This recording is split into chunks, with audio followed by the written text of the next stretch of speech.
Hello and welcome back to Podular Modcast. My name is Tim Help. I'd say we've been on a pretty good hot streak as of late, guest-wise, and that continues this week with Jamie Lidell. You probably listened to his podcast, Hanging Out with Audiophiles. As we are emerging from this weird pandemic time, I look back and I just feel so grateful that the show was able to survive it. And that's thanks to everybody who supports me on Patreon. So if you would like to help to keep this hot streak going and keep these LEDs blinking over here at Podular Modcast, then please visit patreon.com/Podular Modcast. Your patronage will gain you access to the Patreon Champagne Room channel over on the PodMod Discord, where I take submissions of questions or topics to talk about in the weekly bonus episodes. That's right, if you are a Patreon subscriber, you will get a weekly bonus episode. Other than that, I throw all sorts of exclusive content that way, early versions of videos that I do, the works. So again, thank you so much if you have or you will someday support me on Patreon. That's patreon.com/Podular Modcast. And before we get into this chat, I just want to say thank you to Patchworks Seattle for their continued support of the show. They've been a sponsor since the beginning. Cindy, the co-owner of Patchworks, was the first guest on PodMod. And they've just cultivated such a cool community here and have such a great product lineup, really. I've been spending a lot of time on their website lately, doing some online window shopping, gearing up for my New York trip, which I'll tell you more about later. But they just have everything. They have so many different manufacturers, and it's not just modular. They even have effects pedals. They have studio equipment. So if you're starting your own studio, they've got everything you need there. So yeah, just really, really good people doing great things for a community and also just a great business. So please head over to patchwerks.com, patchworks.com. Also, thank you to Needham Woodworks for their continued support of the show. You know about Needham Woodworks. Do I really need to tell you that they're the best, finest Eurorack cases in all the land, that they're beautiful pieces of furniture / art. They will be the centerpiece of your studio. If you have a Needham Woodworks case, the first time somebody walks into your studio, I guarantee they're going to be like, what's that? And they're going to point to your Needham Woodworks case. And then you're going to get to proudly tell them, oh, this is handmade by a woodworker in San Francisco who is amazing. And his name's Eric Needham. Visit them at needhamwoodworks.com. All right, let's get into this.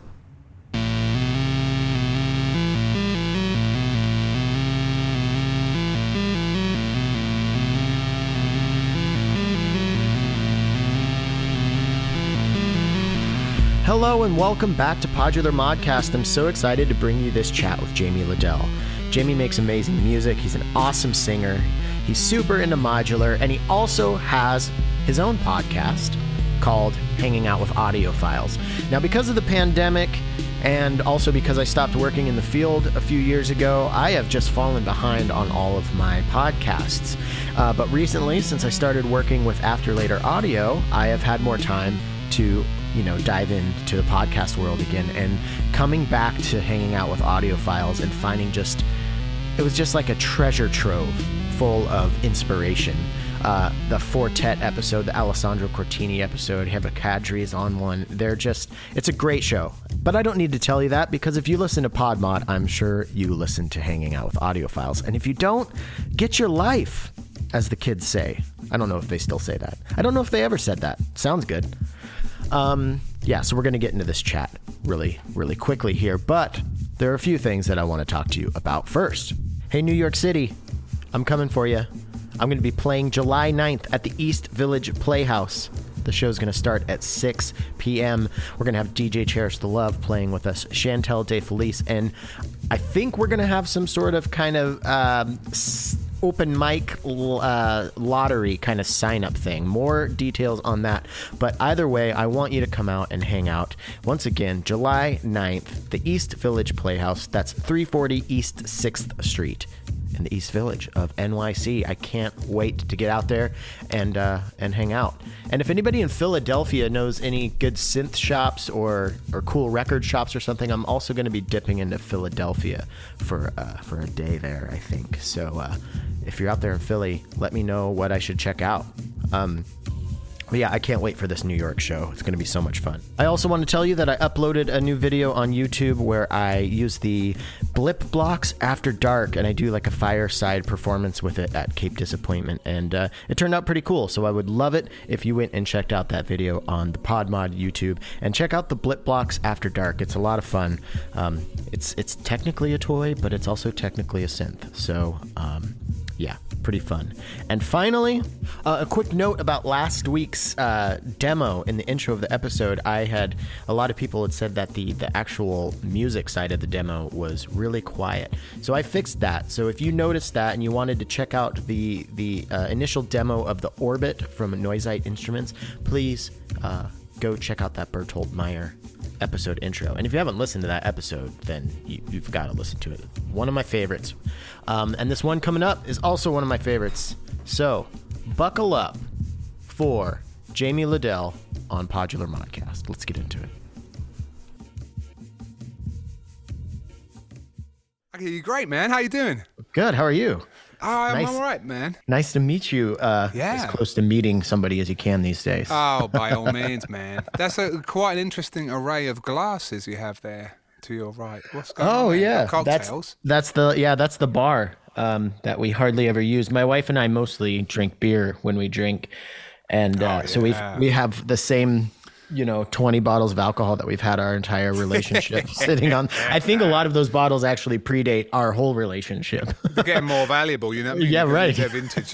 Be like, it'll be like everything else. You'll come to check the price on Reverb of one of those bottles of water. It'll be like 10 grand. Be like, I was going through it one day. This was like 2 years ago. I was going through it, and I found this bottle of like this, I don't know what brand it was, the nastiest vodka, and it was like 100 proof vodka. So it was like extra powerful vodka.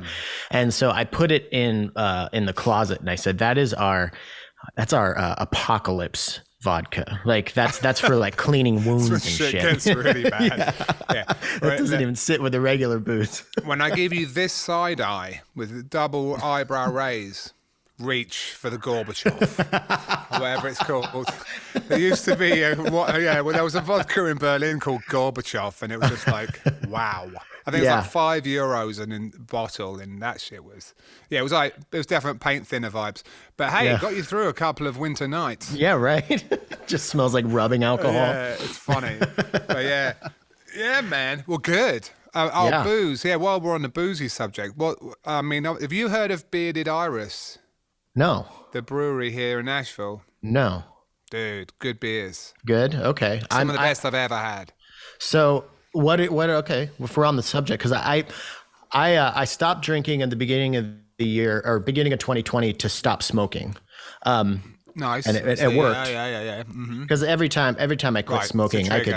Yeah, totally. And every time I had a few drinks, I could have one, and then you end up buying a pack. Yeah, man. Yeah. So I quit for a while, and then I came back into the fold with getting into good beer, kind of becoming a little bit of a beer snob and getting into totally. So while we're on the subject, what are your beers if you're going to get a flight? Yeah, well, that's the thing. At the moment, I'm pretty much exclusively on the Bearded Iris train. Okay, just because it's made here.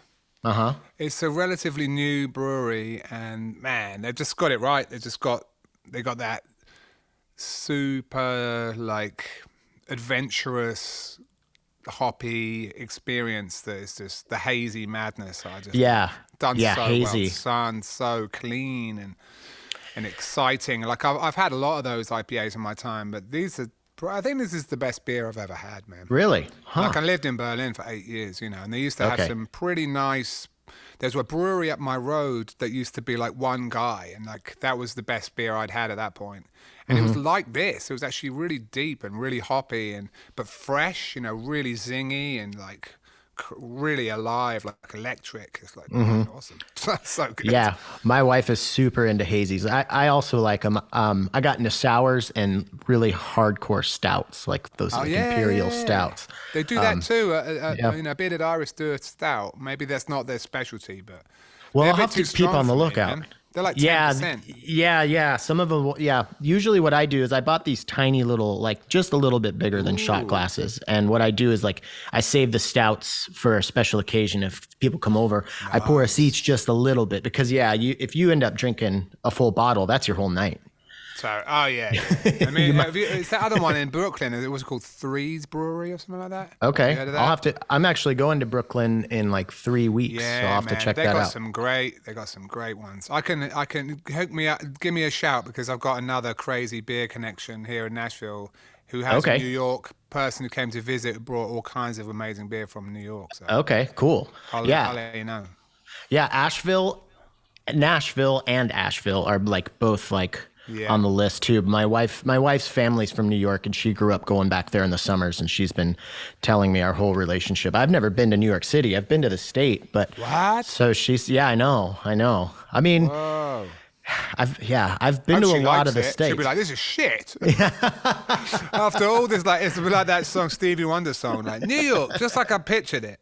You remember that song and he gets arrested and it's like so bad. Like someone frames him with the drugs and he's like, what? What'd I do? So bad. We always, like, whenever we were listening to that Stevie album with our son in the car, we always have to skip over that end section. Yeah. It's pretty harsh, man. Yeah. It's just like, oh, geez. It's too real. But yeah, hopefully it won't be like that. No, I mean, I'm going to play a show out there and we're going to hopefully go to the Comedy Cellar. So yeah, man. Yeah, I'm looking forward to it. Yeah. Good for you. So You're already playing shows again.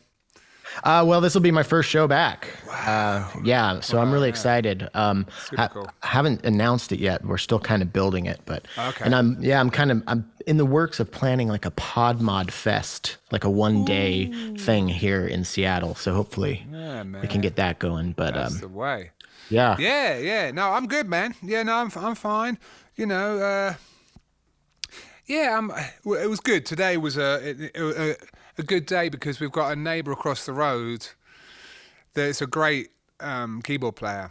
Mm-hmm. A guy called Rob Berger, and he's played with like Laurie Anderson, John Zorn, like Lou Reed, and like he's a real shit. Like he's so good, man. Yeah. Like he's so tasty.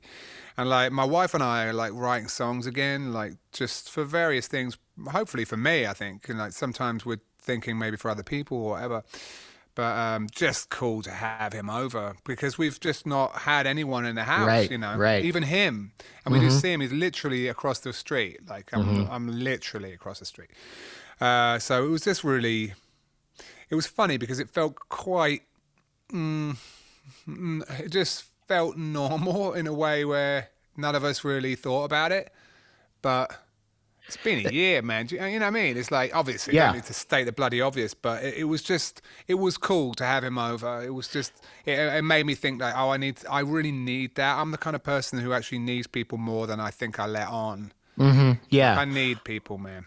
Well, I wanted to ask you about, like, you and I are kind of in the same boat as far as doing the podcast hosting. Right. And something that I noticed over the pandemic was how much of my social needs were being quenched by having novel conversations with new people every week. Yeah, man. Did you find that was helpful? Oh, always. Yeah. No, I really love the pod. Like, I mean, I curse it sometimes because... Me too. Right? It ends up being... If you feel... It could, like anything, if you want to do it right, it's a job, isn't it? It's like a real job. Yeah. And then I'm like, I never wanted this to be a job. This is supposed to be like a little side gig just for fun so I can have chats with people. But then, of course, I'm always sort of trying to, not overdo it, but I want it to be great. So like, I'll do the nitty and I'll do like these tearaway studio ideas. And now like there's 84 of those. Yeah, right. Coming out with an 85th great idea in the studio is like, I'm like running on fumes here. You know what I'm saying? As I look around the studio, like, I've done that piece, I've done that. How do I do? I've done that. Like, what do I do now? You know? Yeah, yeah. And so, like, I think adding that element to the show has made me sometimes think, oh man, I bit off a lot when I did this pod. I have guest music as well from listeners. I know you do the same kind of thing, right? Which is great. I love that. I love that you do that, and I love that there's that sense of community. I mean, I think that you've really brought on board a really strong community bond because it's even more niche than my show. My show's pretty niche, but yours is super niche, which I really love, and I'm so glad you're doing it because I think the more niche, the better in a way. It's weird. It's kind of a weird trade-off of like, okay, you know, I kind of look at it as like, even though modular is growing, my audience is finite, you know. That's right. Like more finite than most. Yep. But there's kind of this, for lack of a better word, kind of like an exclusivity or a club or like a small community aspect. Man, it's worth so much. It's worth so much because when you really care about the thing and you've got knowledgeable people, enthusiasts, and obviously, as we all know, the modular community are just a particularly encouraging bunch. You know what I mean? Yeah. It's just that beautiful energy that they have is very much about removing the shackles slightly. You know, the whole mindset is like freedom. You know, like you can do what you can imagine. So there's that built into the premise of modular, which is so cool. So those minds that are attracted to it, I think they're not really like caged in. Like everything, you should do it like this. What about right. They're not like a should people. They're quite like, interesting. I like to do it like this. I mean, there's still some show-offs. You know, there's egos everywhere, but they seem to be more under control than in most areas. Yeah, and I don't think a lot of people with kind of egoic, what's the word I'm looking for? Like egoic drives. Tendencies. Yeah, or egoic tendencies are really going to go too far in the modular world because there's not really an opportunity to get all that famous in there. No, exactly. That's absolutely right. Maybe that's his. Yeah, hey, that's true. I mean, I remember having that chat with Fortet about it, and he was like talking about like why, in his opinion, like I can't remember the exact context. I'm going to butcher it probably, but he was saying like what song couldn't have been made. I remember that. Yeah, I was just listening to that. Yeah, right. That is a good point. I mean, obviously, you've got Marauder and stuff like that, and then there were some big modular songs, but more like in the early days of Moog modular. But I think there are some examples of it, but like you said, it's not gonna catapult you up the charts necessarily. Right. Yeah, that episode, I was listening to it the other day. I think I messaged you while I was listening to it, just like Fortet is one of like my favorite electronic artists, and after listening to that and hearing him talk about it and kind of going back and listening to his stuff, in retrospect, I was kind of like, oh, he was a huge influence because I like to kind of do the same type of thing. I find that loop. You know, that loop that you can just sit there and it just gets into your heart and you just love it so much. And then mess with that. That's kind of been my approach a lot lately. But when he did say that about the modular songs, I kind of felt like one of those punches that's like, it's a little too close to home. It's kind of like, yeah, he's right, Dad. I know. But hey, like you can take it that way, or you can say, oh, that's nice. That's the kind of the good aspect of the walled garden. You know, there's bad aspects of the walled garden, but there are some good ones too. Yeah. It's more like maybe walled garden is a little bit of the wrong metaphor, but like you said, the club, the exclusivity, they're not quite the right word, but they're all also a little bit true, and actually there are negatives that go with it, you know. So, for sure. But I think that's interesting with modular recordings and stuff, and the idea of looping. I mean, I grapple with this. Because after my chat with Alessandro Cortini, he was like, back in the day, he used to extract pieces and try to have more of a songsmith mentality. Like, I'm going to put these building blocks together and make a song, you know, which is definitely the Fortet mindset. But now he's like, I'm glad I kept the original recordings because now he doesn't really edit them too much. And he allows like the original intention and flow to kind of preserve. Definitely. Yeah, I kind of made that switch because of modular, like I think it was because I didn't know what I was doing at first, and then I had to learn what I was doing, and then I found out You don't know what you're doing now. Don't give me that shit. We're always going to be lost. Right, yeah, No, yeah. I No, don't. there is an argument to be made there. But yeah, I used to, and then I got this, I've been working on this remix project lately, and I haven't done remixes or anything in a long time since getting into modular. Yeah, So I right. started working in kind of my old flow, and I didn't really like it, and it didn't feel right to me. And I was like, this doesn't feel like my voice anymore. It was kind of the first time I noticed like how much modular truly did change my artist brain or whatever. And, yeah, I'm kind of curious. I want to kind of hear about your modular journey because I know you love modular. I can tell every time you talk about it, I can hear it in your voice. But how often do you get to use it? Let's start with how you got into it, when, and that journey. I'm interested in that. Yeah. Okay. So, working with Christian Vogel, Christian was really my teacher, my synth teacher, really, and a great teacher to have because he's phenomenal. I didn't realize how lucky I was, really. I kind of did, because I always admired his music so much. And then when I fortuitously kind of ran into him when I moved to Brighton in England, we got to be so close so quickly. It was quite strange, actually. But anyway, he had, at that point, already made a lot of great records, and he owned a Synthy, and he owned a DX21, I think, and he had like a bunch of other subtractive synths, Pro One, and maybe a couple of others. But that was enough to get started, and it made me realize my journey had begun with an S950, a Korg M1, and a MIDI Verb 3 when I was like 16, you know. So there's about 88, 89, I got that set up, and I only really work with samplers. Was that the stuff that you got with the like your grandpa gave you some money or something, and you got it super? Yeah, That's right. And I got all of it for like $2,000. Crazy, really. Yeah.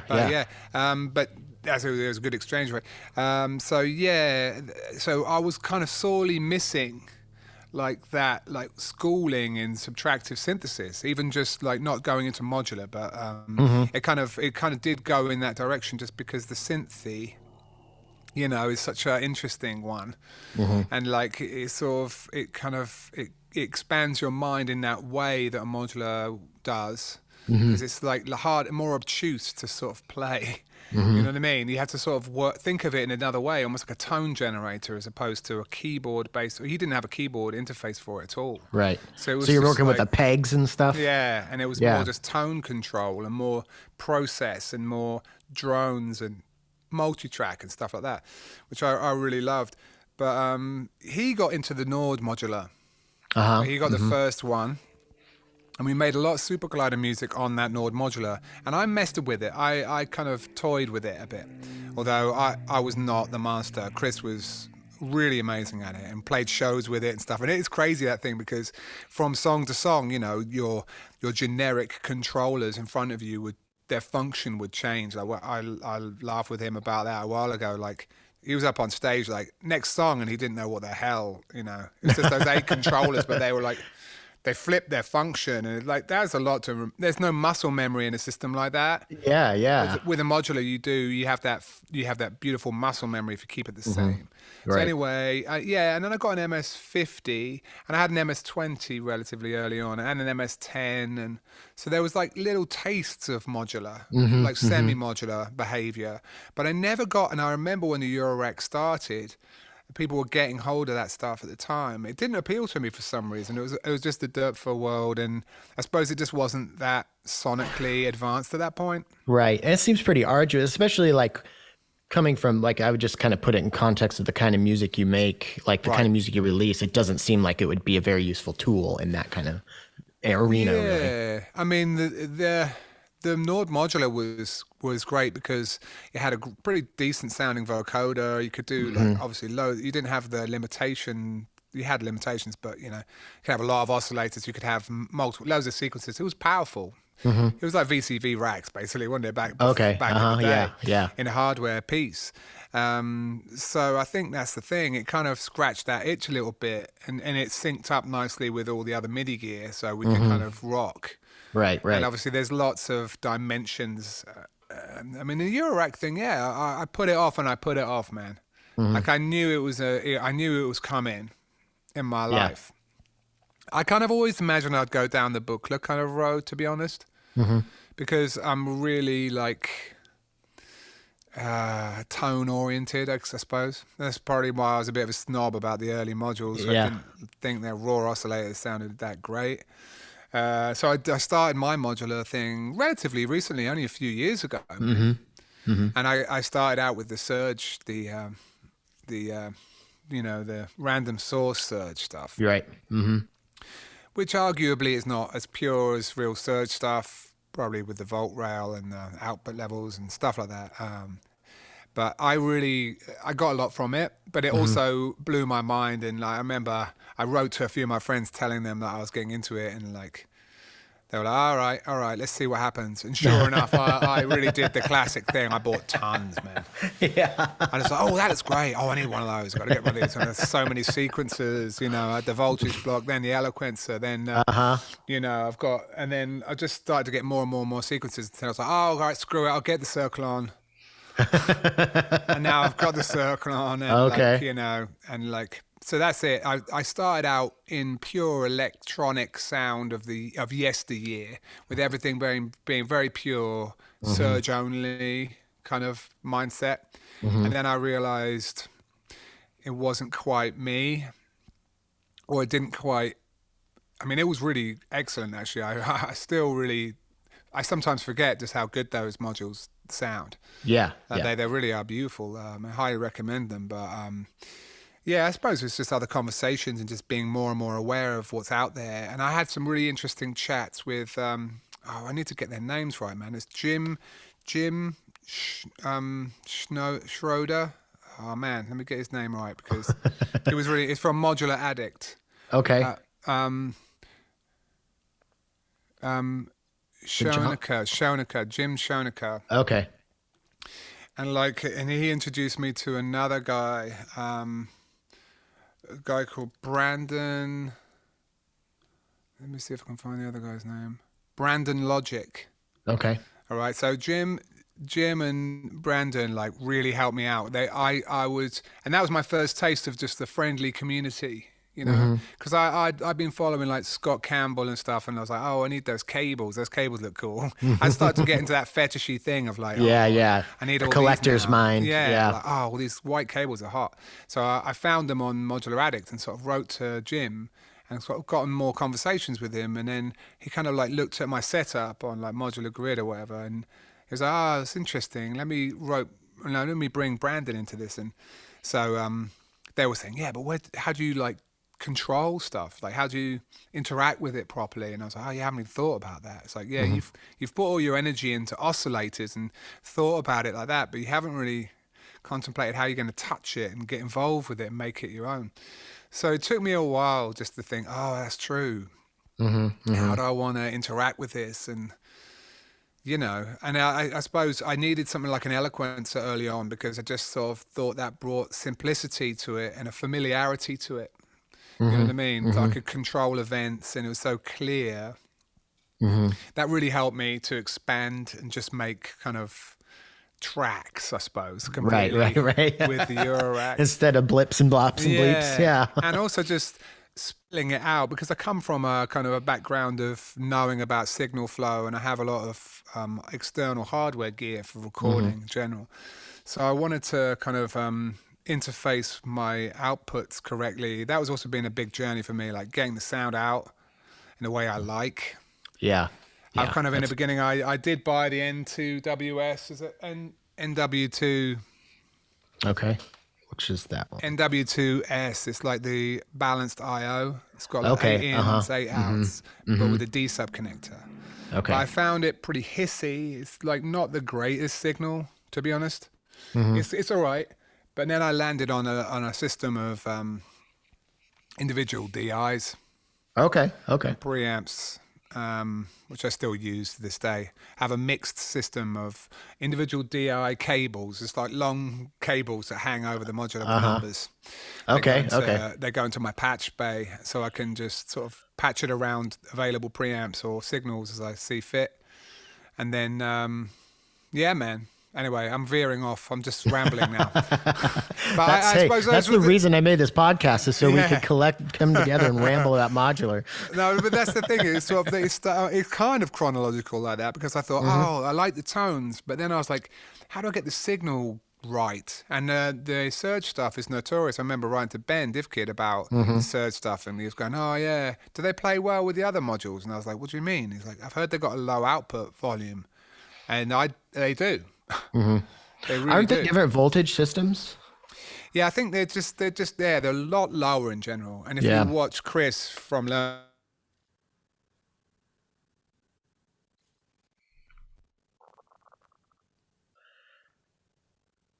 We're frozen.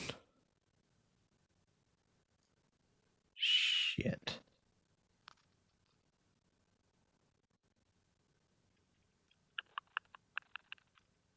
Come on.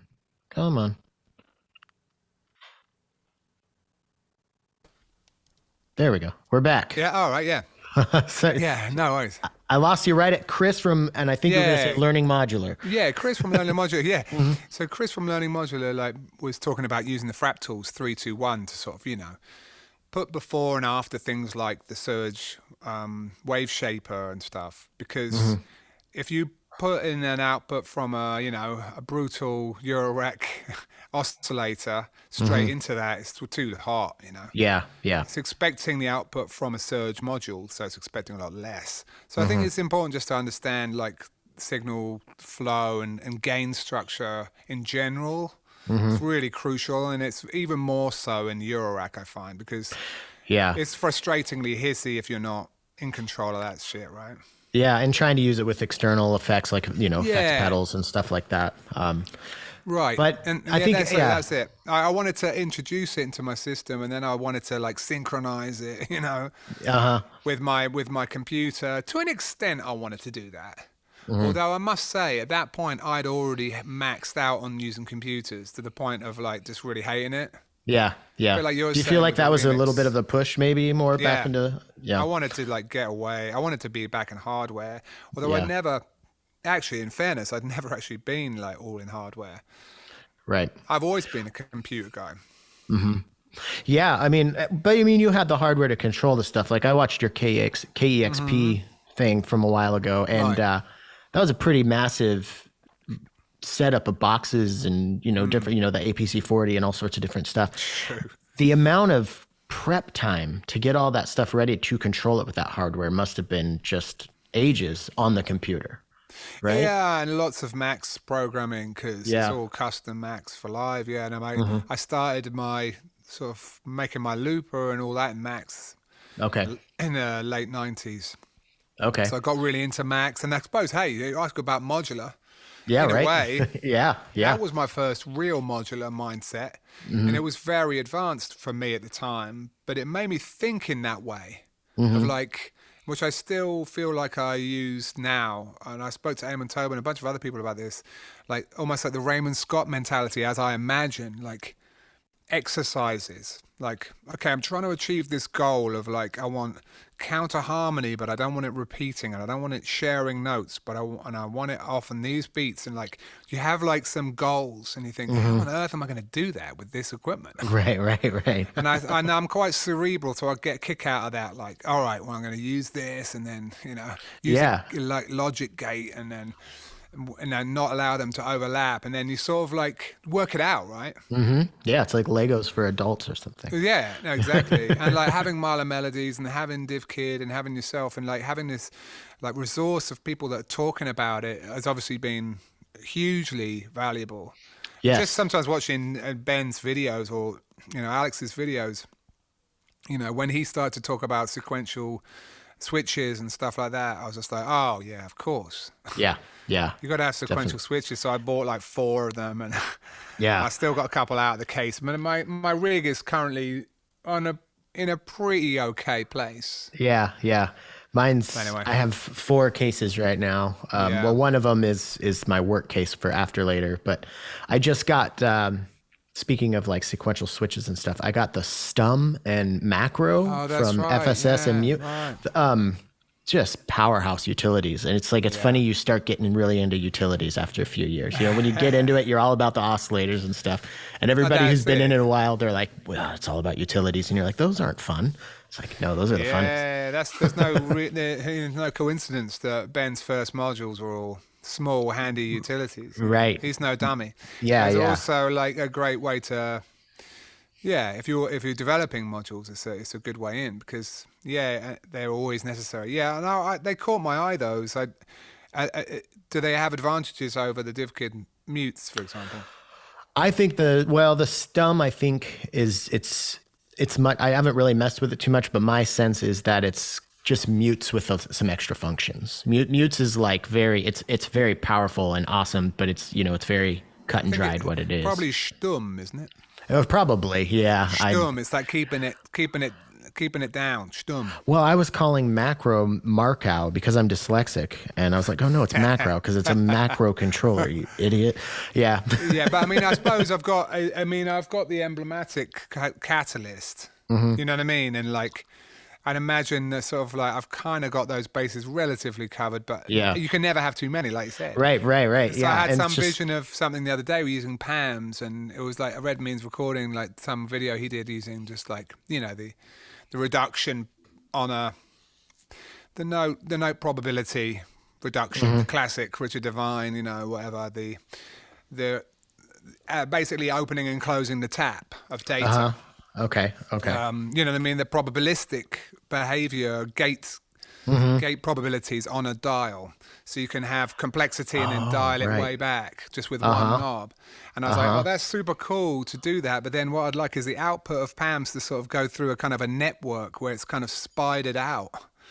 And then you'd need other things like these, like dividing modules that can kind of also, it can really get into some interesting territory because you can have one knob controlling so many complicated things. And I think as you get more and more into modular, that's when you try to work out how to make big controls, right? Mm-hmm. Yeah. One, but really interesting controls that just do so much, and you can just Have you messed with the Benjamin at all? No, I've seen it and I was curious about it. It does appeal, but for some reason it didn't quite appeal. I don't know why. I should revisit it. It's pretty crazy, but so it's like there's a shift register portion of it, and nice. it's one of those things where there's a lot of outputs, and you can do some pretty large changes with a lot of stuff. I love shift register, but I've got 2 ornament and crimes, and they're pretty much doing that. Yeah. But it's a shame because they're kind of getting used up just to do that. Right. So it would be nice to have one on a module dedicated. I mean, to anyone who's not really into that, like, man, you can get so much mileage out just feeding like an LFO, right? Mm-hmm. The combination of a quantizer, a shift register, and an LFO is like, man, just sit back and relax, and it'll make music, beautiful music. Yeah, and then that combined with probability is so exciting. I mean, there's lots of ways to introduce that, and I think that was such a revelation to me as well, looking at Richard Devine's live sets and seeing those Skipman probabilistic gate triggers, whatever. Oh, I've heard of that. I haven't messed with that. Yeah. You can't get them anymore, I don't think. But one thing you can get instead is the, I think it's called branches, the immutable. Mm-hmm.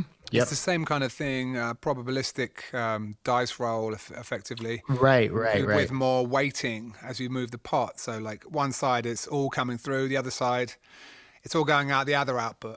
Right.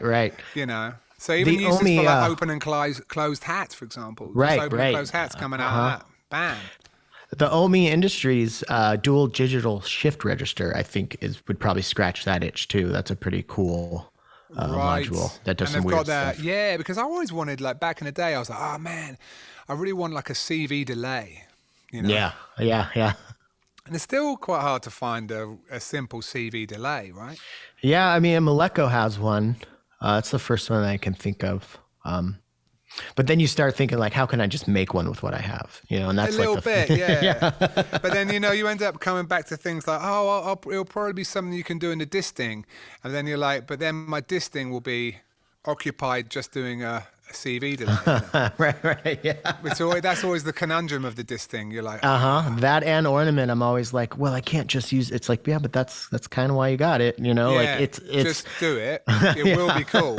yeah. Yeah, yeah, and you might want to. I mean, that tends to be the rule, doesn't it? Yeah. I to. was rocking. I think I had 3 distings for a while because I was trying to just the effects. Basically, Yeah. they had great effects and so. Where were we? We were talking. So when you were at the control, what did you end up Right. settling on for like actual control? Or do you have some surfaces? Or are you Yeah. a knob twiddler? Yeah, I mean, I've got quite. Okay, well, I went through a few zones. I started out the classic pressure points brains.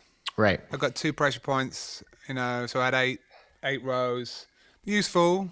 And I got sequential switches so I could extend the rows. Obviously, the classic use of the sequential switch, increasing the row count, really. And then that was cool. Then I've settled on quite a nice system now. It's got the, it's the planer, the joystick, plane 2. And I've got the Trigger, which is okay. I think my particular one is a little duff because if you hold your finger down at the end of the button, it kind of goes re-triggers like crazy. You have really? to really tap it. I think it's just a hardware thing, but it's a good idea and does come in handy. And then I've got the catalyst next door to it, so I've got the joystick, the buttons, and this kind of macro fader thing. Okay. That's been really useful. Especially, I got an ER301 pretty early in the game because I'm a kind of max MSP kind of head. Yeah. It did appeal, so it's been very, very nice for me to use that. And I've got the Sweet 16 as well from Tesseract. I'm not familiar with that one. It pushes out I to C, So Okay. I've got that directly connected to the 301.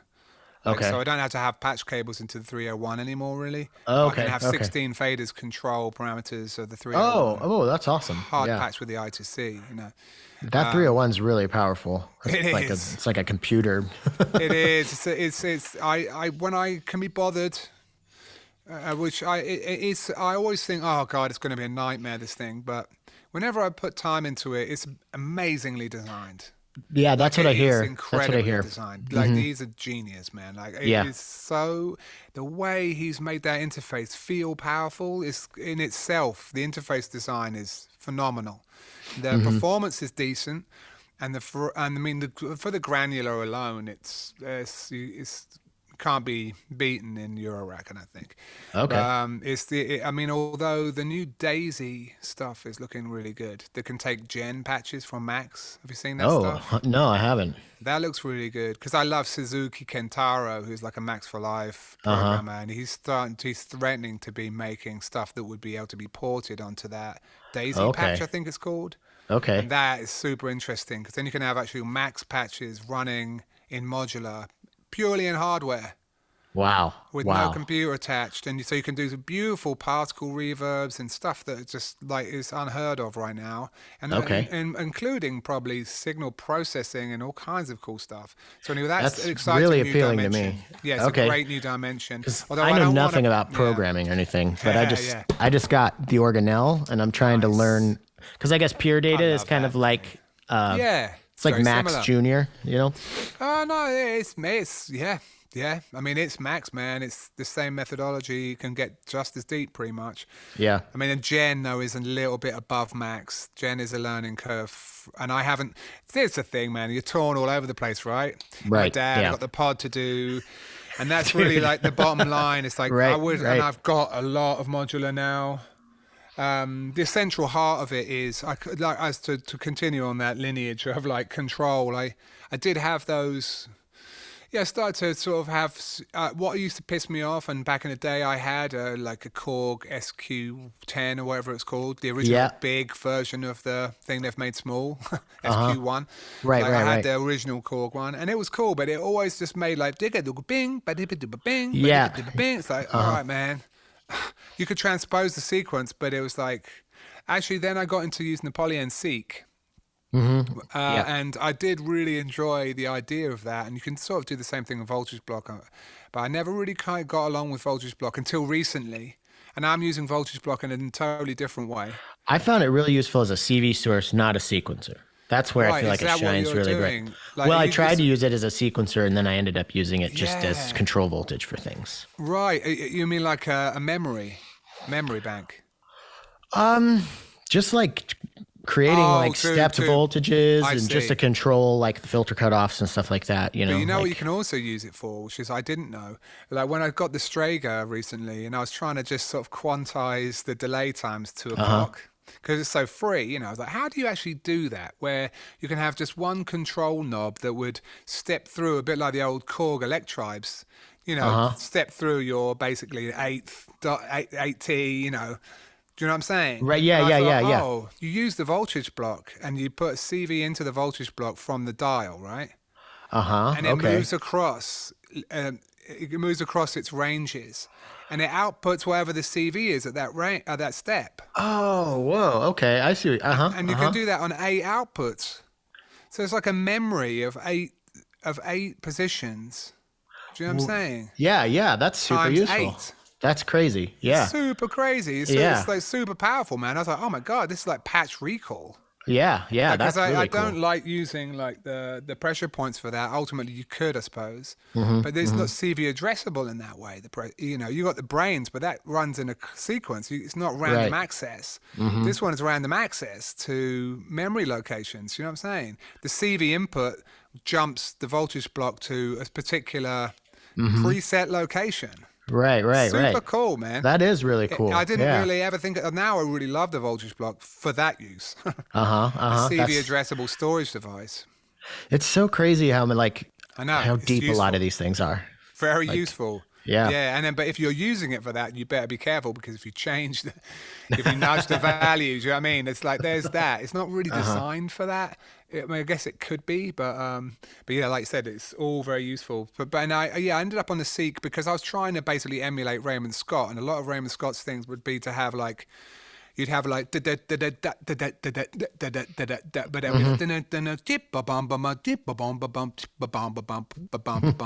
would like, but that was just transposition of a thing, but the transposition is obviously happening a lot slower than the actual main sequence. So the Seek was appealing because it could on different rows run at different clock speeds.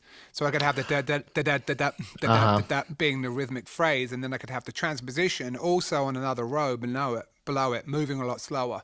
So it's like, but don't wait, you know what I mean? It's going at different speed. So just having those two things interact really opened my mind. Like, oh, this is how Raymond Scott was doing it. He had different speed sequences, like multiple sequences essentially. And I heard Richard Devine talking about that, like sequences controlling other sequences, and I was like, wow, now that is a cool idea. Now, how does that really work? Right. And like now I found I've got the Metropolix, and it behaves very nicely with an external clock. I've heard good things about that. I haven't been in the sequencer world for a long time. I got the Metron, which I really, really like. That kind of, I vibe really well with that, especially for percussive stuff. But I've kind of leaned all the way into samplers and signal processing. I don't hardly use oscillators. I just like effects. You still got to sequence it. Yeah, I mean, I guess my thing is lately I've been putting my synth on I bought this external backpack frame, and I just put my Make Noise 7U case on it, and I use the Instro R-Bar external mic, and then I just process the incoming sound through all my effects. So yeah, it would be cool to put a sequencer on there, but they're just so dang big that I lose. It's kind of a real estate battle. So I have a lot of just control voltage. Right. So you're just using it as a big signal processor? Yeah, I turned it into a field recorder, basically, effects unit. Yeah. Nice. It's been really fun. No, absolutely. And I say to people who are trying to get into modular that would be an undeniable way in. Like my friend Rob Berger that I was talking about across the road. I mean, look, behind me, you probably can't see, but I've got like I've got an Orchestron. Okay. Which is the machine that the Kraftwerk used on, on like Trans-Europe Express. Okay. The strings. Like, it's an amazing machine. Like, and they're super rare. I think there's only 30 of them in the world. Holy so shit. like they're working. Yeah, it's like crazy. Uh-huh. One of the top like desirable pieces available. I've been using it. It's all the sounds are recorded onto plastic discs, a bit like Oh, the whoa. Optagon. It's like a professional Oh, Optagon. So it's okay. like loops of optically recorded audio. Wow. Okay. I mean, it's an incredibly elegant and simple idea, but also very clunky. It's just a motor in there. There's I no was gonna light. say, like, is that You like know? is there anybody who could service that these days? Although Like, but it's not actually a lot going on in there. okay. So I think yes, because it's really a motor. I mean, a lot easier to repair than a DSP. Like something breaks on a Right. on a 1010 bit box. Whatever. Good luck with that. Yeah. It's way easier than that. So that's the thing. These machines, they're mechanical. So in Yeah. a way, not so bad. But just an awesome idea. So, what was I going to say? But I was saying to him, like, if you want to get into Eurorack, you start with effects because then. I suppose people got a taste of that when Mooga Fuga came out, but I don't think it was the right time when those pedals came out, I have one of the Mooga Fuga control pedals, for example, which is like... Yeah, I've heard that's awesome. Yeah. It is really useful, and I'm using it with my... See, this is my journey, right? I'm kind of slowly getting there, right? Like, I had the Eloquence, so really great. The Eloquence was it for me. When I got the Eloquence, I was like, oh, great. Now I can really control this shit. Like I can see my drums, and I had that, and I think I had the Seek at the same time running together. They gave me a lot of power. I'll do the drum sequencing with the Eloquence, so I do the melodic stuff with the Seek, and I enjoyed that for a while. Although obviously the Seek without, you need the CV expansion for it to really get interesting, and it is great with that, the poly expander. I sort of grew out of that when I got the Circlone. Yeah, I've took the plunge and took the Circlone, and I was like, okay, I'm gonna have to learn this thing because it's a beast. And in before that though, I did get hold of an Acme clock. Okay.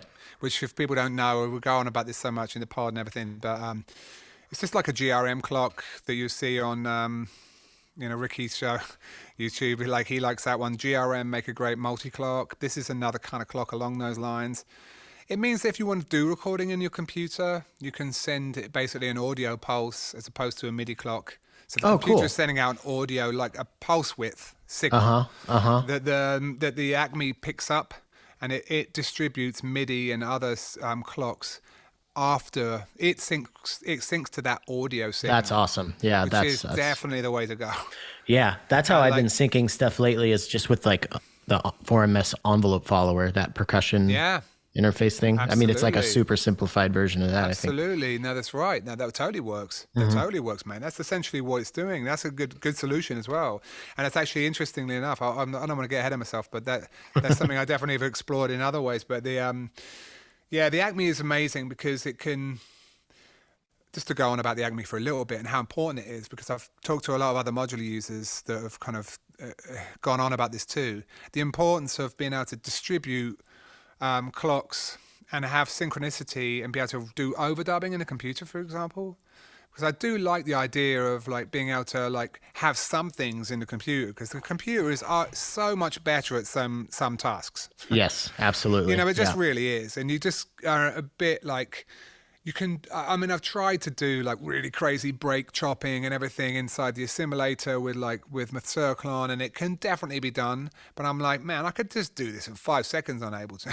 Right. I mean, I just could, and it would be just as good. It'd be better, Yeah, right. I mean, I can fool myself like I'm really doing it in the module. It's like, yeah, but that's a weird line that gets blurred, and it's yeah. I am doing it I'm doing it in hardware. It's pretty cool.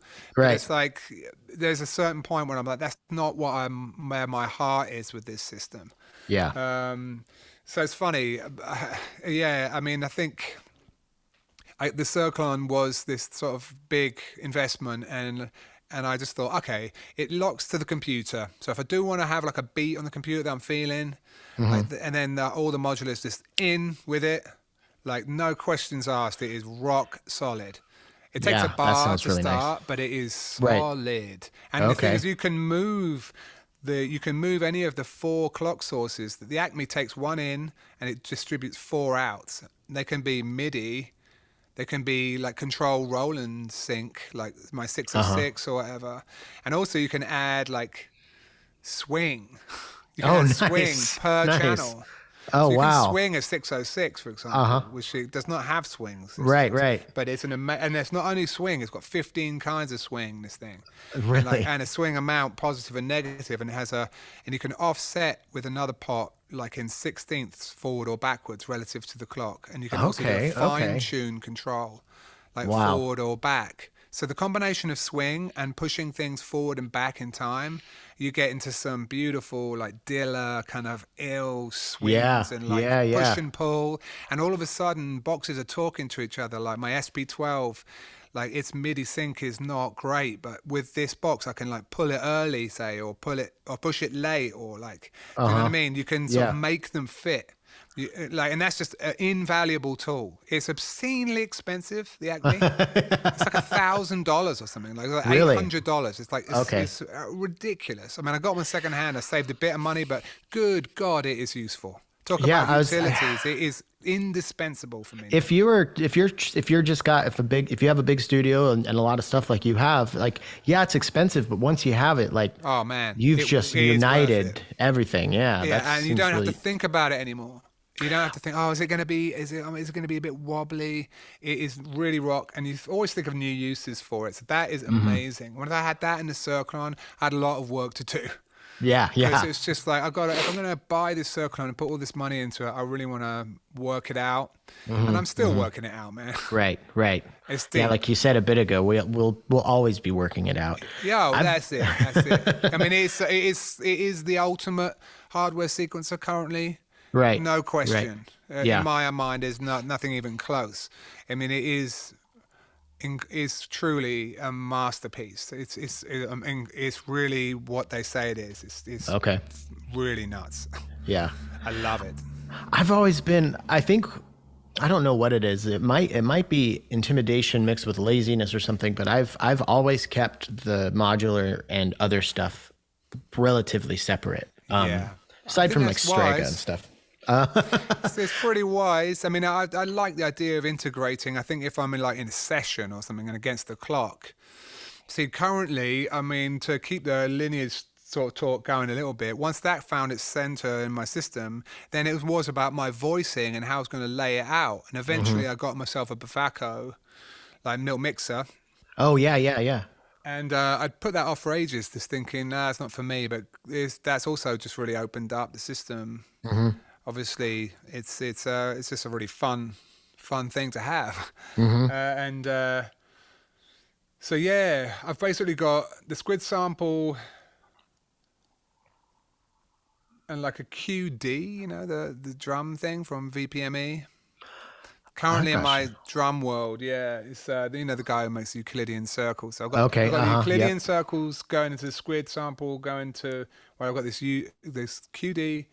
Then I've got a beads and then I've got a matter two folk tech and a woggle bug in like one case, Okay. and then and a data, which is obviously you have to have a data. And Dude, then I love that thing. oh, so it's so useful. And then my other case is kind of like more effects. I've got the mimeophone, the herb verb, the instro lubda, and then like That thing's weird, man. it is really hard. It's really It's hard work. it's I couldn't get it I couldn't get it. I mean, I didn't work that hard on it. I realized that I had Morphogene. I know they're pretty different, but Morphogene was scratching that itch, and I really wanted the R Yeah. bar, so I did the swap. But I understand it. It is I sometimes think about getting rid of it, but then I'll have like real crazy days with it and just go. Yeah. Like I did an amazing jam with it the other day that was like made me really appreciate it. Like I had all the output from the whole modular going into it. yeah, yeah, It's just a stereo looper, for people who don't know. It's like two kind of reel to reel style. yeah. It's like two decks that displays. can kind of cross. Like, yeah, They can be in sync or they can be separate. right. And that alone is a powerful concept. And I just sort of fed everything into that, and then from that downstream, I fed it into more loopers. And then I fed it into more effects and stuff. And I was just getting like these results that were just so cool. That sounds awesome. And Yeah. yeah, and I was just like, oh, okay, this is justifying this thing. Because this is not the greatest sound in the world either. It's got a little bit of a scratchy quality to it. It's not bad. Hmm. But yeah, anyway, that's an interesting piece. And I've got the another thing which I never use is the LR4. You know, I don't know if you ever know that. It's like a Divka did a demo on it, and I just thought this is a no-brainer. It's like it splits the signal into multi bands, and then the bands kind of come out separate, so you can like Okay. process them downstream. So That sounds like an interesting idea. it's awesome. I mean, Yeah. whenever I use it, it's like super cool. It's Yeah. just like Yeah. one knob, and you turn it, and then it scans through, and you'll be able to put like just delay on the mids, for example, and not on the lows. I like that. That is Yeah, cool. and like just that alone is like Uh-huh. super handy. I've got to use that more. And then I've got a maths and a Batumi going into a stereo dipole, and then a muton, and then two of those low pass filters, high pass filters, like, and then the Bafako, and then my other case is, and then I've got two like, whatever. I'm just going through the whole thing now. I've got one which is just like QCD going into a Turing machine, and then ornament and crime, and then a rampage into the 4MS sort of delay, and then an amp and tone, and then a Bafako A plus B, Okay. like in one That's little satellite. that's a powerhouse right there. Yeah, it's a real sort of sequencer, like with a different mindset. And then I've got another one which is the planar going into the Trigger, and then the Catalyst, and the Sweet 16 and the ER301 all in one little unit. In one Okay. of those mate skiffs.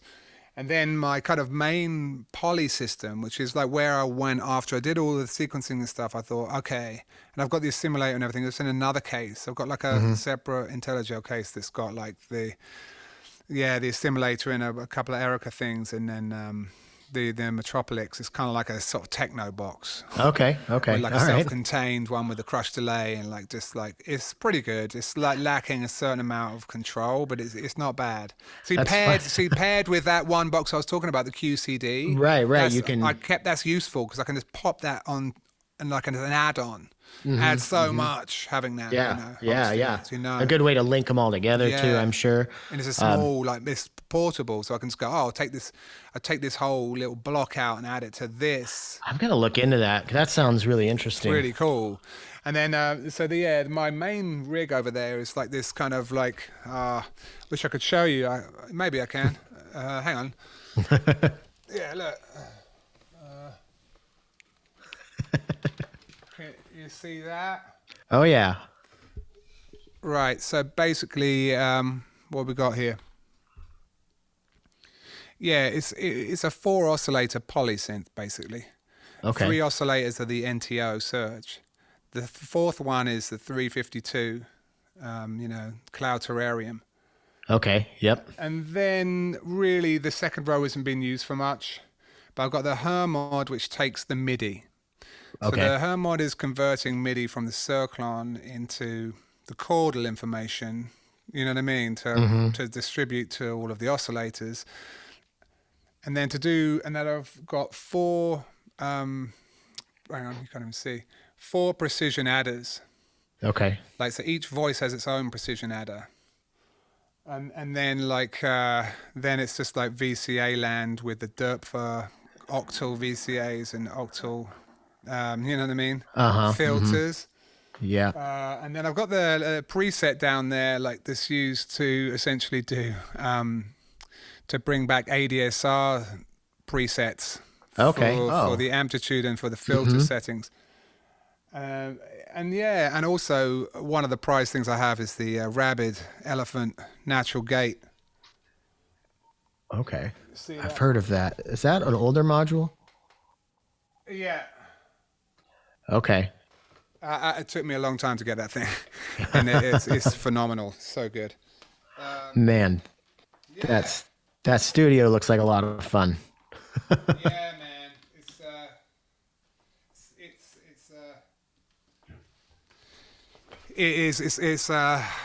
Whenever I take a kind of ride in the studio, I'm like, oh my God, I'm so lucky.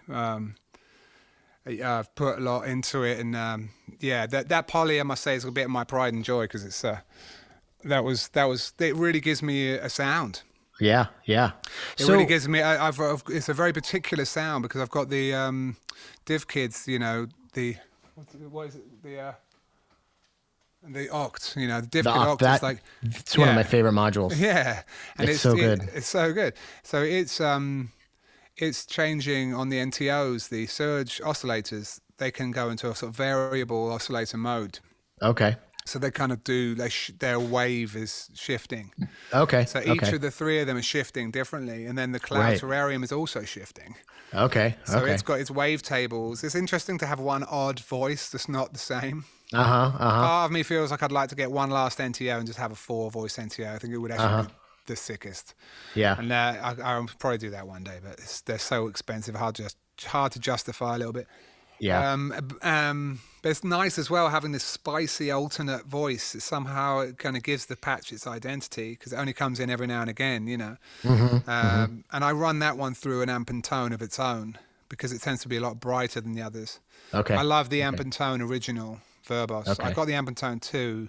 I've never messed with any Verbos stuff, but okay. Not a big fan of the second one. Stay away from that. Not to be down on it, but right.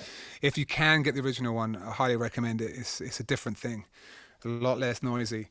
But yeah, man, that will be. And then I go into the L1 VCA, which I also highly recommend. It's a bit like a poor man's Schraman, I suppose. Okay. But it really is not cheap. It's got all that chips in it, so it's like super high quality signal. It's really nice, and so all the outputs from the poly go into that, and then they get spread into an X-pan from make noise, and so the voices are kind of split. And you've got voice 1 and 3 and voice 2 and 4 on different sides of the stereo field, and they kind of animate using one of the LFOs. And then I've got macro controls. When you hit the keys on the keyboard, it goes into a gate system. So every time a note is played, it uses an AND logic basically. So it knows any time any key is played that there's an envelope to be triggered. And then I sort of have a contour, with a Duranalog, basically the small mat. I have that kind of ramping in the vibrato with a delay. Okay. So I have an ADSR separate, so when you start to play, the vibrato creeps in. Okay. Oh, nice. It's not a small thing. It's amazing when you add that to the poly. It's just so good. I thought, I wonder if it would be good to have vibrato. Oh my God, it's just. You've got to have vibrato, man. Yeah. It just adds an incredible depth. So like once I had that, and then I've got, so then on my Sweet 16, which is like kind of my macro controller for it, I've got vibrato speed, you know, I've got like portamento speed, because the Surges have like a portamento that you can add, but not the Terrarium, so that's a bit weird. So, and then, you know, a few other, and then filter cutoff and filter resonance and envelope and mount. I mean, those are my only controls. But good God, I can cover some ground with that. And with the preset to my right, I can go to snappy presets, and I can go to like longer, more legato sounds. And then, but yeah, that's my poly. Okay. So we're over an hour, and I don't want to take up too much of your time, you know. No I'm curious, where does this music that you make with this modular system end up? Is this going to be on? Right. You know, I mean, it's sort of what happened was, I still wasn't particularly happy with that result until I got my Atari, the thing I did a YouTube video on, the CV controlled tape machine. And that's what I was going to say about like you using envelope followers to generate clocks. So saying that what I ended up doing, making a control track on the tape loop and just recording little like periodic clicks.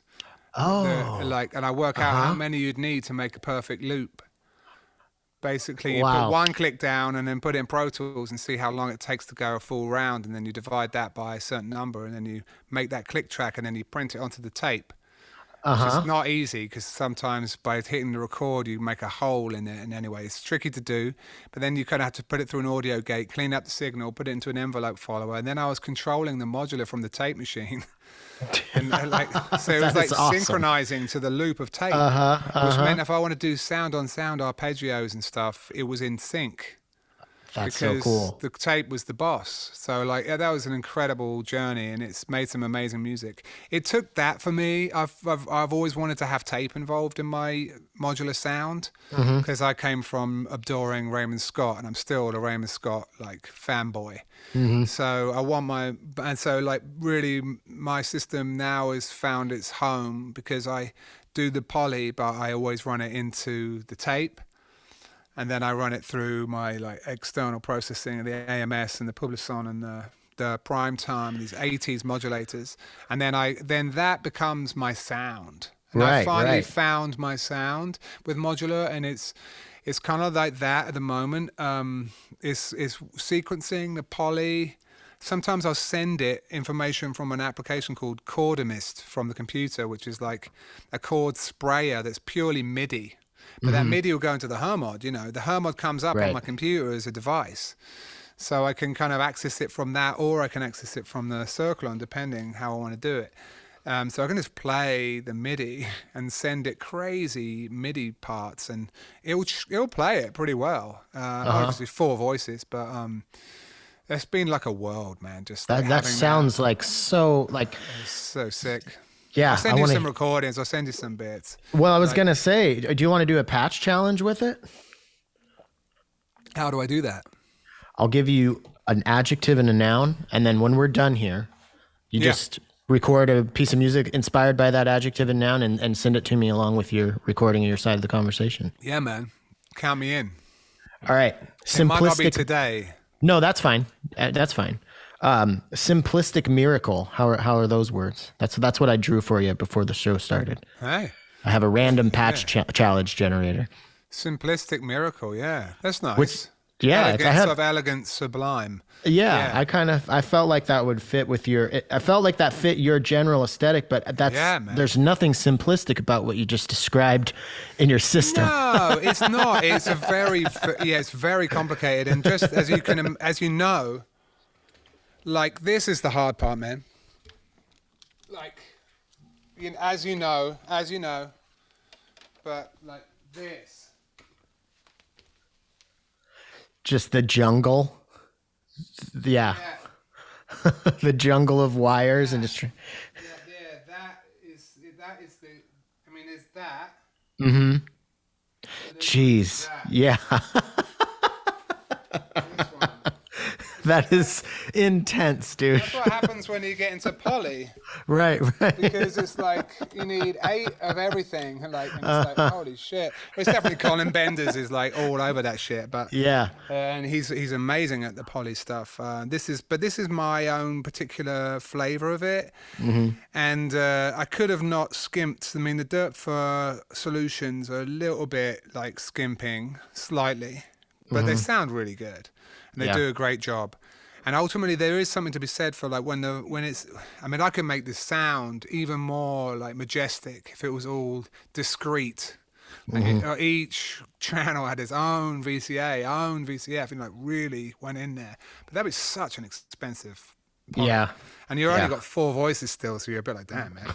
Right. It's like it's a lot for 4. But it would be a hell of a synth. I mean, it's still a hell of a synth now, but you can make it even more crazy. Mm-hmm. But I mean, that's the thing. That's always the thing with modulars. But I want to leave this alone, partly because it took me so long. But I will give a shout out to those cables, I think the Luigi's. I think I discovered them from Ben's videos as well. Okay. The little guy with the moustache. Oh, I don't think I've seen they're those. They're hard to find now, but they're like the tendrils. Yeah, right. Which obviously tendrils are great. I love them, but they're a better made cable, way better.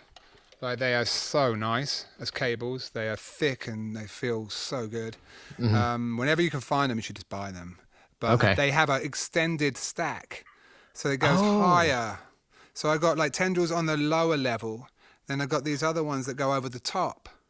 Oh, that's pretty So it's a nice. stacked double layer system. You can't do So it with you just can one. get right. You can get Go more above it. cables in there. Uh huh. But Uh huh. it's still like a right angle cable, so that's like a killer touch, man. Like, especially with this, because there's like 16 patch points all in a very small area with these. Right. Yeah. Yeah. You can't neatly do that with tendrils alone. They just like pull themselves out. So Right. you Right. need this double stacked system. So that was a big breakthrough for me. I like it clean, and I want that shit out of the way.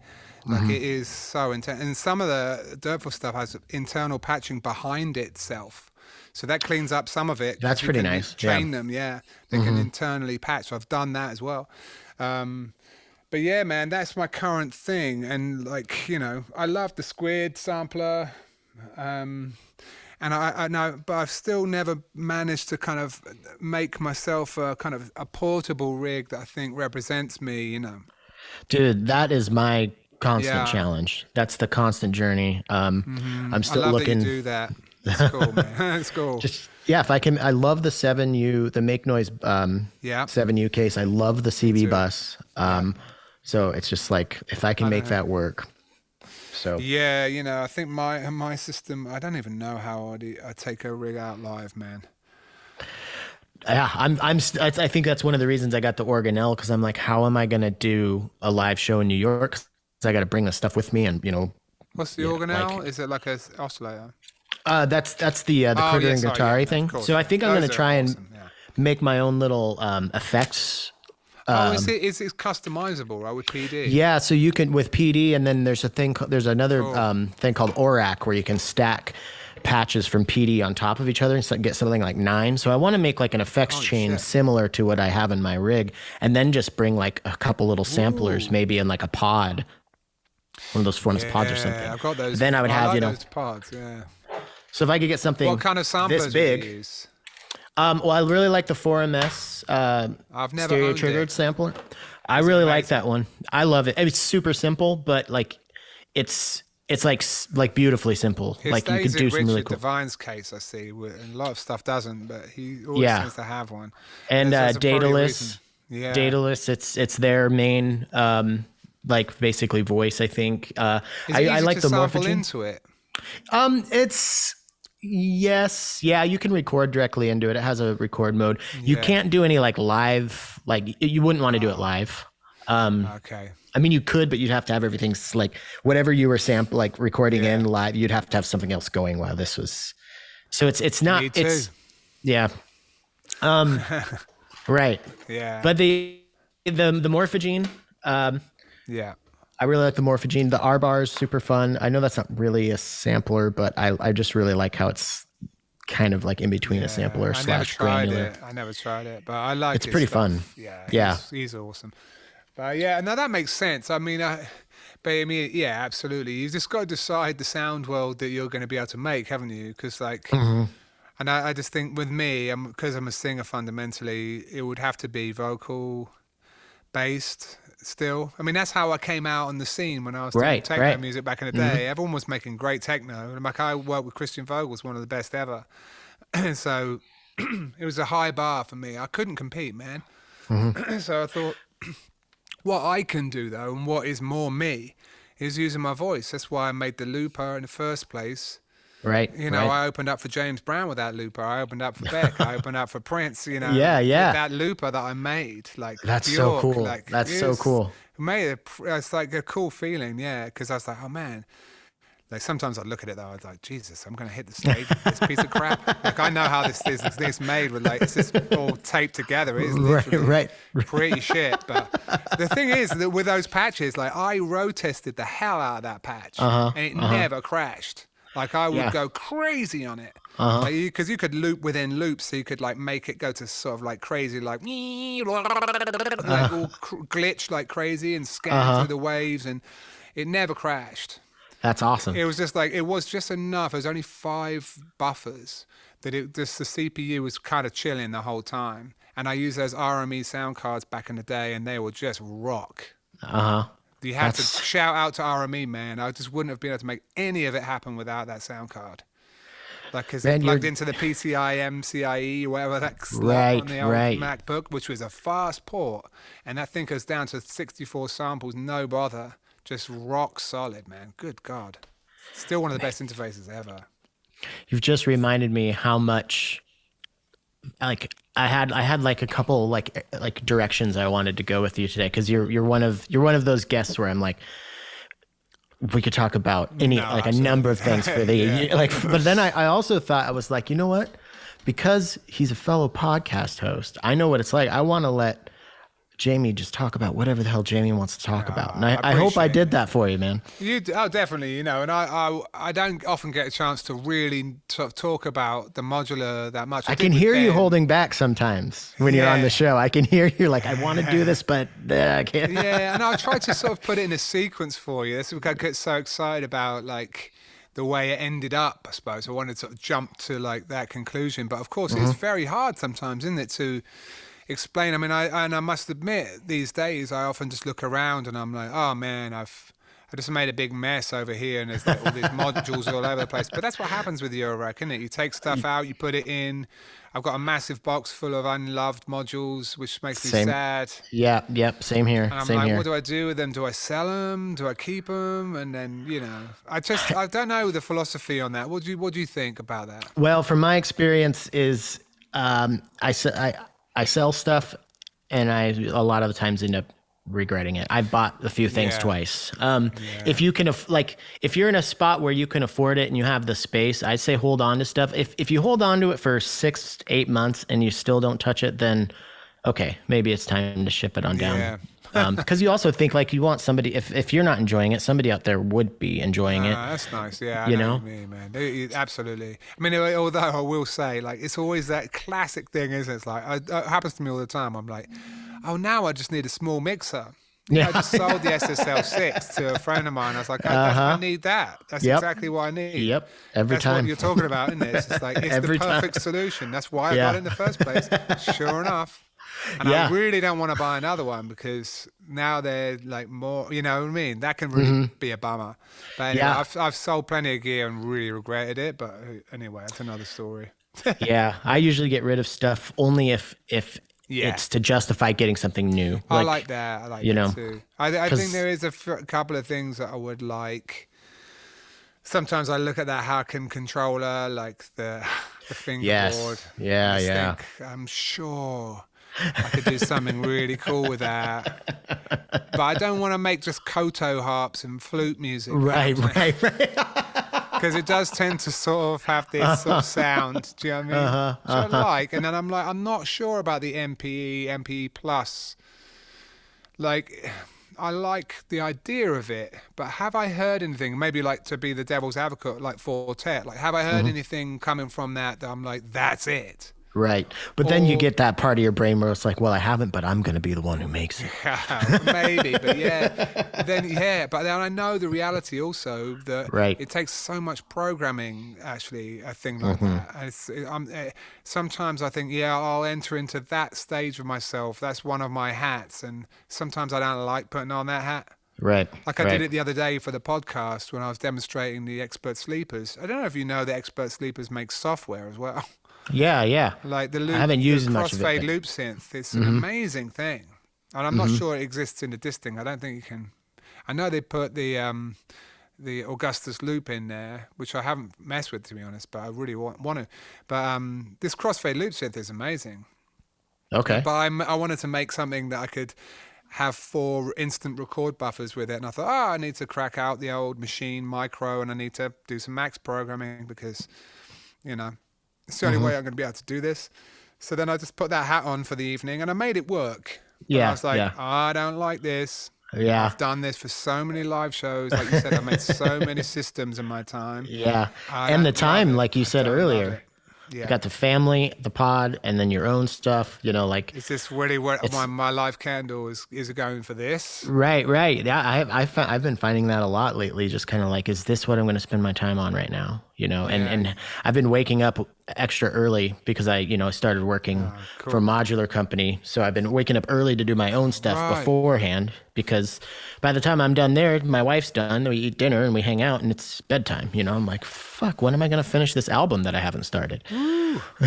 Tell me about it. You know what? That isn't something that I've got into recently that is a little bit interesting. And this is an experiment I'm going to maybe get into. I've got like one of those mix pre, you know, the sound devices, like recorders, basically. They're like, you know, solid state recorders. They've got preamps on them. I had the first iteration of it to do the podcast, you know, and I always go and use it for. It's great for that. But I just recently splurged on the second one because it has like 32-bit float recording, which I don't know if you know about, or I don't know. Yeah, from what I understand, it means that you really can't clip the signal. Oh, really? Wow. Okay. Yeah, it's like even if the signal is clipped, you can reduce it. You can reduce the gain of it, and it will remove the clipping. Whoa, that sounds awesome. And I'm like, hang on a minute. Does that mean that it can take crazy ranges? So can I just plug it straight into the modular? Oh, right. And Yeah, I'm going yeah. to record the modular instead of recording at 48 kilohertz. I'm going to record it at like 192.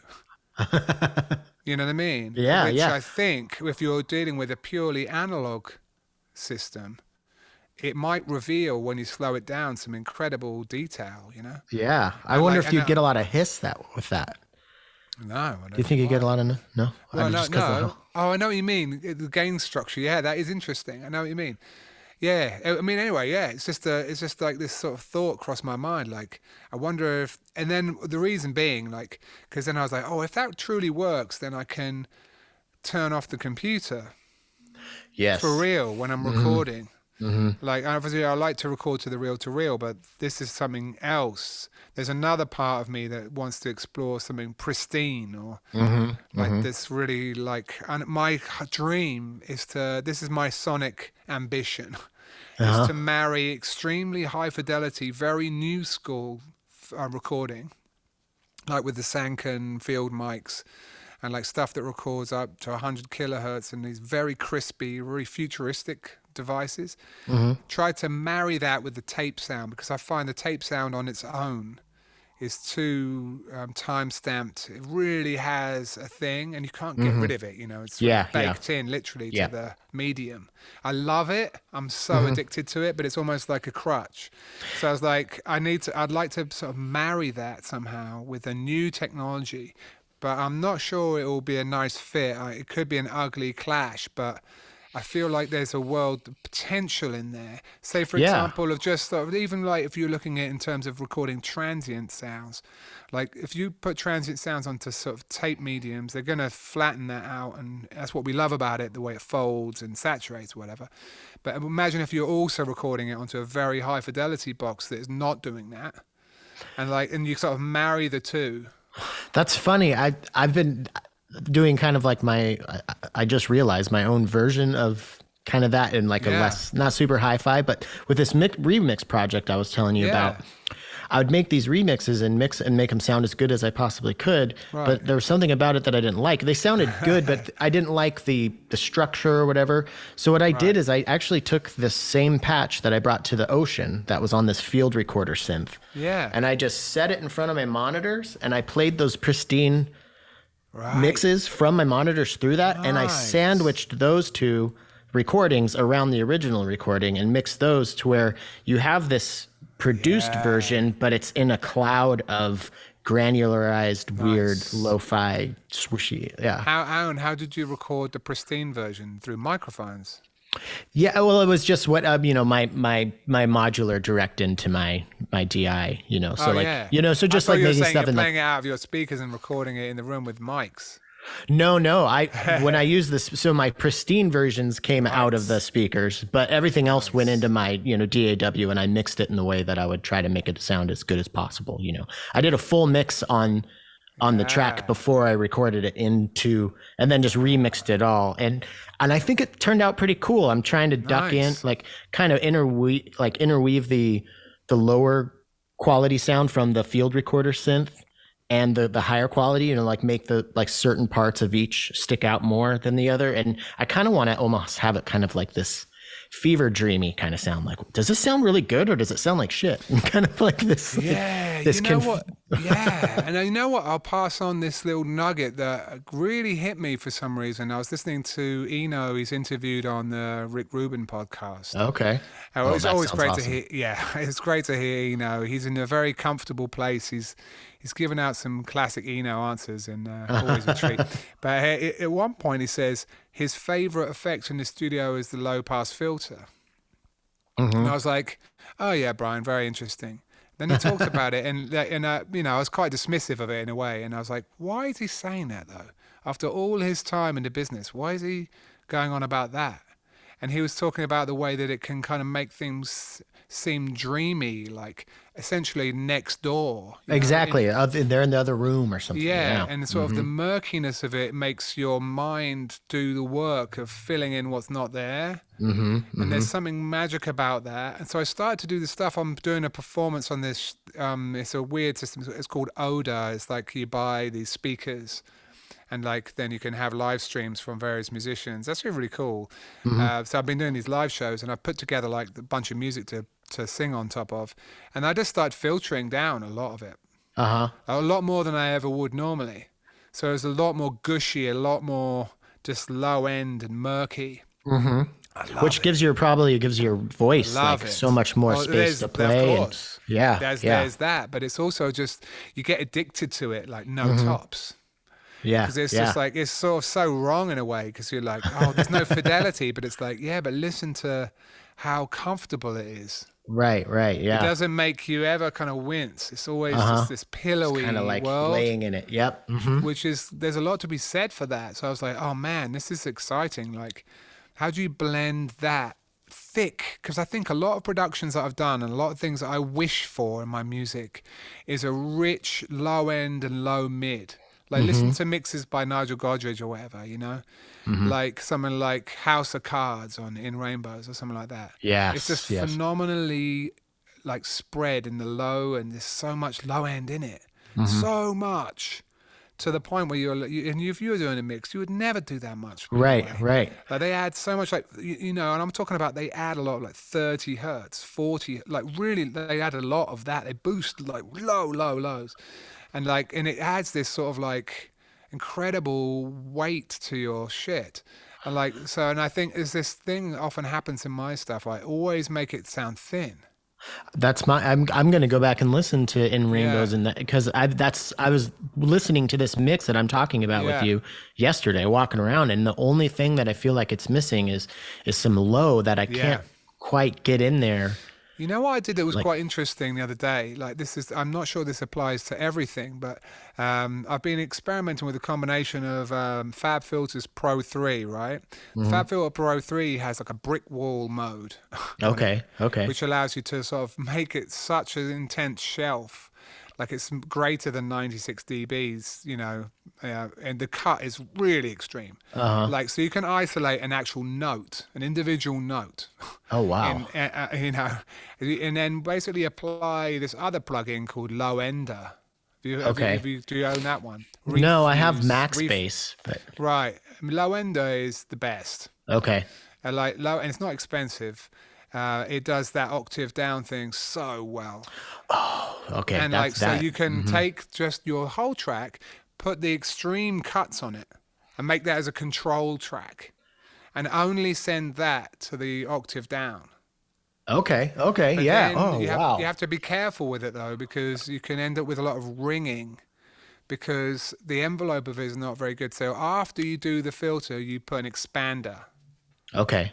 So, you know what I mean? So you accentuate the dynamics, but you accentuate the dynamics versus compressing. So you really want to make more of and you do it to taste, so that the octave, because also there's that ringing effect of low frequency, you know what I mean? Yeah. It's just the waves go longer, even if you just ping them, they're just longer by nature. So you've got to be careful with it, because the bass is such a precarious zone, isn't it? It can get too much too really quickly. But anyway, that was a good trick. I'm going to try. It is working. Okay. You might have to, if you're really anal and you have different bass notes, you might want to make multiple control tracks, each note having its own filter. Okay. And do automation of the volume on the track, so that they kind of like duck in and out when the bass notes happen. You know what I mean? Yeah, I'm gonna remix. I'm gonna revisit this mix. I'm gonna go look at some new plugins, and I'm gonna try this, because I feel like will work. structurally and everything, it sounds great, but that's the one thing. So yeah, thank you for that. Another trick, which I started to do on tracks, which I can really recommend as well. It does involve having Pro to Fab filter again, but enough respect to those guys. I mean, you need to have the Pro MB, which is the multi-band. Okay. And This is a plug-in? Yeah. Okay. And what you do, you run your audio into 3 instances of the multi-band, right? So your song all of a sudden exists in 3 bands because you'll make the same band cuts on each track. You got to put the mode in like linear phase linear phase mode. It's not for every kind of track, but for songs that don't have loads of beats, then you have control of the lows, the mids, and the highs like separately. Nice. And I started doing stuff with that kind of methodology, and I was amazed at what you could do by volume automating just the tracks. So then you've got 3 tracks, but they represent the sonic split through these multi-bands. Really powerful. Okay. Really cool. Like really cool. Because then you can take the mid-range and you can sort of widen just the mids. You've got your track, but it's 3 tracks. It's nice and manageable. But if you're like, I wish I had a bit more bass here, you can just pull up the bass on the bass part of it. Oh, that's so good. Yeah. And it really works. Because I've thought about that, but I'm like, I don't want to do like automation for like single bands in my graphic EQ, like that just sounds like that would take ages. This is way cooler. That sounds awesome. Really works. And because what happened to me, I've done some songs and I've been writing a little bit with my friend like Hacks and Cloak, Bobby Crick. Oh yeah. He's phenomenal, and he sends me stuff that he's done for like the new PS5 game and everything, and I'll put it on my speakers and go, listen to the low end. It's so beautiful and so rich. And now I play what I've been working on, and it sounds really thin. So thin. Yeah. So that's what happened. I took his track and I just sort of thought, okay, I'm going to try to get this low end. I just tried to sort of copy the low end. And the way I did it was that multi-band trick, and it worked. Okay. All right. That's really good to know. It actually works. And I'm a huge fan of his. He's really, really good. Excavation, that album from like 2016 or something? He's a beast, man. That album. A lot of range as well. He has a lot of sonic range. He can work. He worked with Father John Misty. He's done, he's a very tasty, just musician and sound He's into modular, designer. right? Yeah. Oh, yeah. Okay. Got a nice modular rig, but nice size and lots of tape stuff and just he's heavy, man. Yeah, I want to get him on the show. I'll have to reach out. Definitely should, man. Yeah. But dude, I could go on all day. But I know I'm going to give you the rest of your day. My wife's about to leave for a 3-day vacation, so I better say goodbye. But thank you so much, man. My and pleasure. Is there anything you want to point people in the direction to? I'll throw links in the show description and all that. Not really. I am working on some music, but it's slow going. Okay. Once our son goes back to school, I'll get a bit more involved. And we've been at home with him 24/7. We haven't had any external help really. So that's been our world, and it's going to change a lot. Right. It's going to be weird. We'll have time. Yeah, definitely. So then I'll get onto it. But it's just the podcast is, that's my main focus at the moment. Well, I love it, man. It's so cool to. It's such a recharge for me as far as just inspiration. You have great guests and you have great conversations. So thank you for that. Likewise, absolutely. Yeah, man. And hey, with this patch challenge, do I have to send a patch picture? If you want, I can use that as the picture on Instagram or something. But yeah, just the recording and all right. Yeah, just and have fun with it. So it's simple. What was it again? I think it was Simplistic Miracle. Simplistic Miracle. I'll send you a screenshot of it. Okay, great. Yeah. Great. Right on, My Jamie. Well, pleasure. have a great day, man. I really appreciate your time. Thanks so much. I'll send Later, you this man. audio. All right, here's Jamie Lidell's Simplistic Miracle.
And that's our show. What a great guest. Of course, a fellow podcast host. He's going to be a great guest.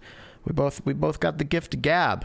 Please check out Hanging Out with Audiophiles and all of Jamie's music. It's all over Spotify, iTunes, Bandcamp, all of that. And if you would like to help keep the LEDs blinking over here at PodMod, please visit patreon.com/pod.